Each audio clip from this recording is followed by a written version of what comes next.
Okay, so I lied at the end of the last video. Welcome back.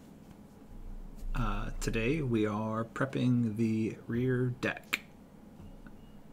And we'll be putting on the rear deck prior to the top skin prep. So I thought we were going to do top skin prep by dimpling those. Sorry, that's next time. Not that it's a big disappointment, because this is pretty boring and so is that. I honestly don't know why anybody is watching this. Whatever. If you're watching, thanks for watching. So I was just doing some deburring and scuffing for some of the areas that are going to be mated together on that rear deck. Pretty tired here, I guess, trying to figure out what I was going to do. Oh, I was looking up the specs for the bolts that go into the tail spring mount and the nuts, because you can see the torque wrench there, and there I'm torquing them down. The interesting thing is when you have like no room to work in there, and they're very light torque, but my two torque wrenches are either in, foot-pounds, which goes from 0 to like 80 foot-pounds, and then in inch-pounds from like 0 to 80 inch-pounds. Well, there's basically very little overlap there, right? So 80 inch-pounds is something like 7 foot-pounds. It's kind of ridiculous. So the bolts there required like 108 inch-pounds, and so I ended up going about 9 foot-pounds.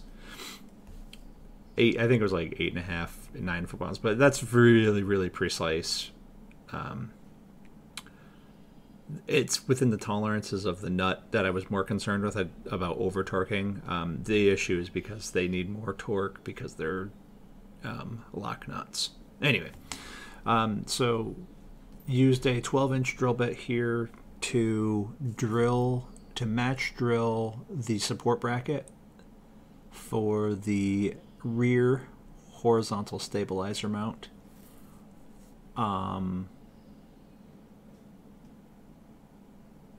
There's a little piece of L bracket that goes up against, you can't really see them there, it's kind of like these two little things sticking up next to the right of the rivet gun.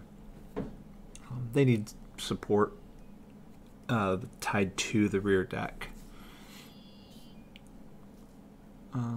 And then I believe we're just going through and using the squeezer where possible to rivet that thing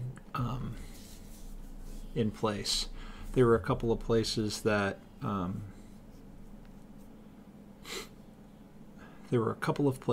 there that I couldn't get the squeezer, so I had to use the rivet gun, and they were really long universal head, what do you call them, size 4 rivets, AD4s. So I had to use the universal head rivet set, and they were offset, so it's